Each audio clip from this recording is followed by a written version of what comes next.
दोस्तों, आज के वीडियो में हम लोग देखेंगे द रोड नॉट टेकन का हिंदी समरी। कवि जंगल के रास्ते से जाता है।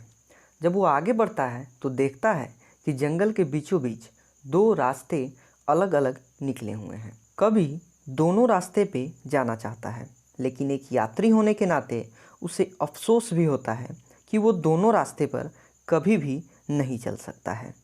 उसे सिर्फ एक ही रास्ते चुनने होंगे। इसलिए वो रास्ते पर खड़ा होकर देखने लगता है कि अब वो किस रास्ते से जाए।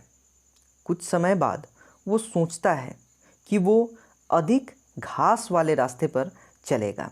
उसी रास्ते से वो अपने गंतव्य की तरफ पहुंचेगा। लेकिन उस दिन दोनों रास्ते एक जैसे दिखाई दे रहे थे, क्योंकि कोई भी उस रास्ते से होकर नहीं गया था और पेड़ों की पत्तियां अभी भी रास्ते पर बिखरी थी और ताज़ी थी, जो साफ साफ ये जाहिर करती है कि उस रास्ते पर उस दिन किसी ने यात्रा नहीं किया था।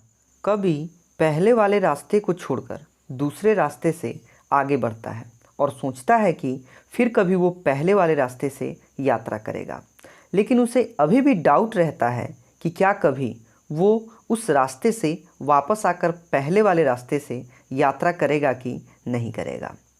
आगे कवि कहता है कि हमें जीवन में आगे बढ़ने के लिए सावधानीपूर्वक रास्ते चुनने होंगे, क्योंकि हम अगर अपने जीवन में किसी एक चॉइस को लेकर उस पर काम शुरू करते हैं और बाद में हम अगर उस रास्ते से अलग होना चाहते हैं तो वो बड़ा कठिन होता है। इसलिए कवि कहता है कि हमें अपने जीवन में आगे बढ़ने के लिए जो रास्ते चुनने हैं उसे सावधानीपूर्वक चुनने होंगे, तभी हम अपने जीवन में सफल हो पाएंगे।